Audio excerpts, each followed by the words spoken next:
So, a very good morning to all of you, my dear students. आज हम लोग triple E elements of electrical engineering के पहले chapter का last lecture है। ऑफ इलेक्ट्रिकल इंजीनियरिंग जो सब्जेक्ट है हमारा, उसके चैप्टर नंबर वन का लास्ट क्लास। आज हम लोग रिवाइज कर लेते हैं कि अभी तक हम लोग रिवीजन कि हम लोग ने अभी तक क्या पढ़ा है इस पर्टिकुलर सब्जेक्ट में। रिवीजन तो देखिए, हम लोग शुरुआत से स्टार्ट करें तो हम लोग ने सबसे पहले जो लेक्चर की इसमें स्टडी किया था वो था हमारा वैलेंस इलेक्ट्रॉन की करंट की उत्पत्ति के लिए कौन सा इलेक्ट्रॉन सहायक होता है। वैलेंस इलेक्ट्रॉन को हम और क्या बोलते हैं, फ्री इलेक्ट्रॉन भी कहते हैं। ठीक है, फिर इसके अलावा हमने ये देखा था कि मेटल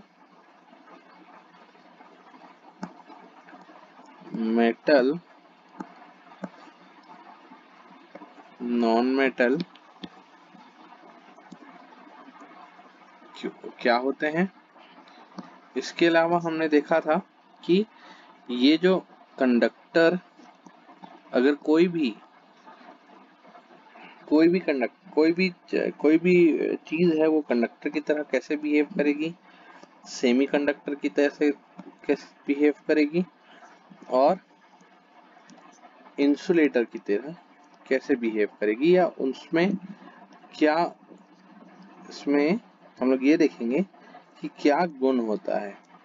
ठीक है, तो ये चीज हम लोग उसमें देख रहे थे। ये था हमारा तो ये था हमारा फर्स्ट लेक्चर में। इसके साथ साथ हमने और क्या देखा था, इसमें हमने देखा था कि करंट क्या होता है। ठीक है, फिर हमने देखा था वोल्टेज क्या होता है, फिर हमने देखा था पोटेंशियल डिफरेंस क्या होता है, हमने देखा था टर्मिनल वोल्टेज क्या होता है। ठीक है, तो ये सारे टॉपिक्स हम लोग फर्स्ट लेक्चर में देखे थे। इसके बाद हम लोग ने जो टॉपिक उठाया था वो था हमारा क्या, वो था हमारा रेजिस्टर्स। हमने देखा था कि रेजिस्टेंस क्या होता है, इसके साथ साथ हमने देखा था कि ओम्स लॉ क्या होता है। क्या देखा था हम लोग ने, ओम्स लॉ। इसके अलावा हमने इसमें देखा था कि रेजिस्टिविटी क्या होती है, हमने देखा था कंडक्टिविटी क्या होता है, हमने देखा था लॉ ऑफ रेजिस्टेंस क्या होता है,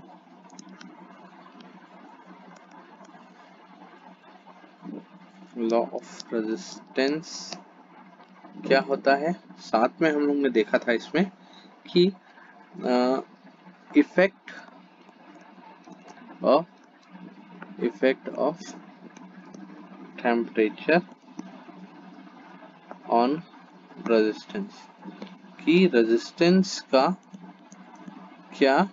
रेजिस्टेंस में टेम्परेचर का क्या प्रभाव होता है। ठीक है, ये था हमारा लेक्चर नंबर 2। लेक्चर नंबर 3 जो था हमारा, इन दी लेक्चर नंबर 3 हमने देखा था कॉम्बिनेशन ऑफ रेजिस्टेंसेस, मतलब कॉम्बिनेशन ऑफ रेजिस्टर्स। तो 3 टाइप का चीज देखा था हमने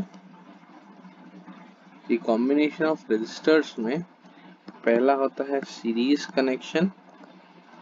सीरीज कनेक्शन में हम लोग कनेक्शन में how to calculate R equivalent. दूसरा पैरेलल कनेक्शन में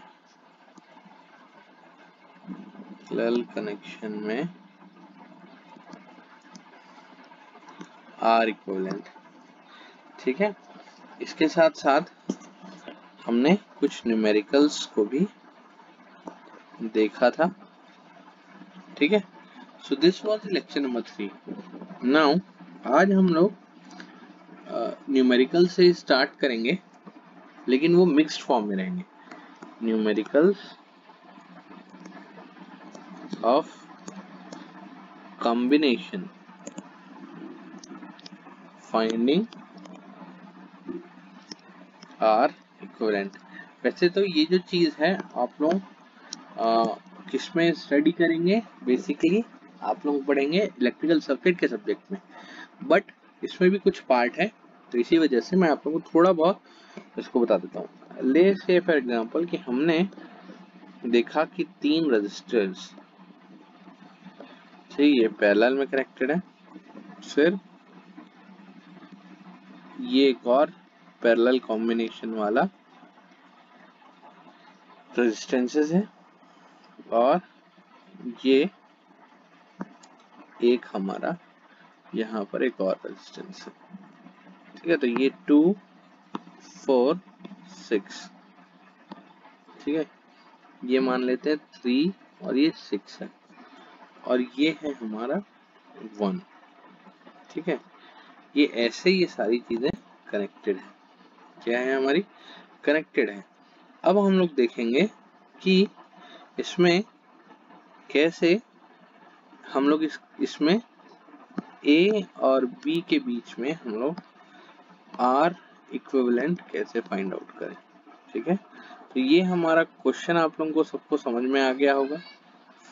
तो सबसे पहले हम लोग जब ऐसा कोई क्वेश्चन रहेगा तो हम लोग जो पैरेलल कॉम्बिनेशन है, मान चलो हम लोग ले लेते हैं ये सी है, ये डी है, ये ई है और ये एफ है। ठीक है, ये ए और बी के लिए ये वाला जो पॉइंट ले लेते हैं हम लोग, इसको ले लेते हैं लेट अस जी, और इसको ले लेते हैं एच। तो हमको तो पूरे का निकालना है, तो हम क्या करेंगे, ये वाला पोर्शन है, ये चूंकि ये तीनों रजिस्टर्स हमारे पैरेलल कॉम्बिनेशन में है, तो हम लोग क्या करेंगे, इसको पहले सॉल्व करेंगे। तो अगर आर सी डी मेरे को निकालना है, तो 1/RCD क्या हो जाएगा, इक्वल्स टू 1/2 प्लस 1/4 प्लस 1/6। तो ये क्या हो जाएगा, इसका एलसीएम हो जाएगा 12, और ये हो जाएगा 6 प्लस 3 प्लस 2, तो ये हो गया 11/12। 1/RCD मतलब RCD बराबर हो जाएगा मेरा 12/11 ओम। ये हो गया मेरा। तो अब मैं क्या करूंगा, ये वाला जो पोर्शन है इसको हटा के यहाँ पर लिख दूंगा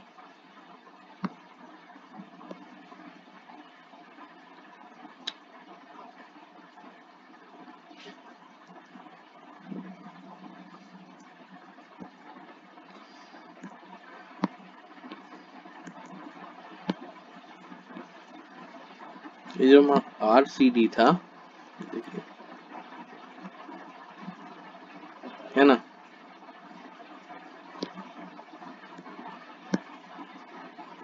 ये हमारा RCD जो रहेगा वो यहाँ पर जुड़ जाएगा। ठीक है, इसके साथ साथ हमारा ये यहाँ पर 3 और यहाँ पर 6 है। ठीक है, तो ये हो जाएगा 12/11 ओम। ठीक, थोड़ा सा प्रॉपरली और हम लोग करते हैं।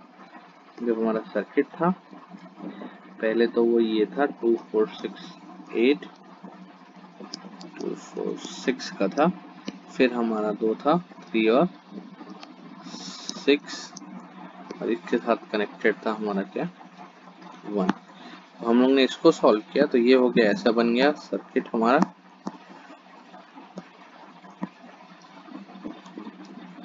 ये बन गया हमारा 12/11 ओम। ये हो गया 3 6 और इन दोनों का कॉम्बिनेशन के साथ 1। अब हम लोग इसको सॉल्व करेंगे, तो ये हो जाएगा हमारा 3 और 6 को सॉल्व करेंगे अब हम, तो ये आ जाएगा हमारा 3 और 6 का 1/3 प्लस 1/6 बराबर हो जाएगा 6 एलसीएम हो जाएगा 2 + 1, तो ये हो जाएगा 3/6, मतलब ये आ जाएगा हमारा 2 ओम। कितना आ जाएगा? 2 ओम। ये है 12/11 ओम और ये है हमारा 1 ओम। अब देखिए ये दोनों सीरीज कॉम्बिनेशन में है, ये दोनों सीरीज कॉम्बिनेशन में है, तो ये सॉल्व होके क्या हो जाएगा हमारा? ये हो जाएगा हमारा सॉल्व होके 12/11 + 2, तो ये हो जाएगा हमारा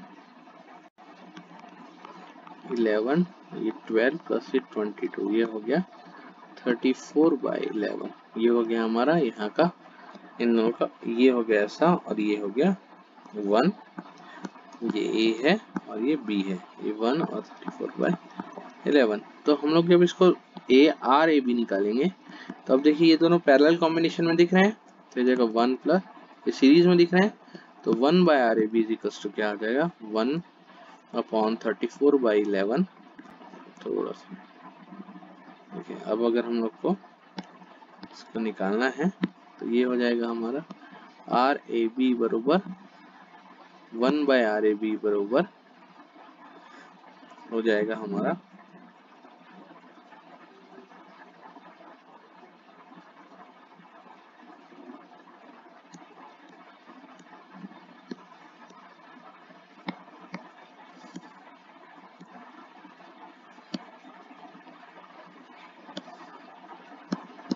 1/RAB बरोबर 1/34/11 प्लस 1/1, तो ये हो जाएगा हमारा 11/34 AB इज इक्वल्स टू +1, ये हो जाएगा 34 + 11 हो जाएगा हमारा 45/34, तो RAB बरोबर हो जाएगा हमारा आंसर 35/45 ओम।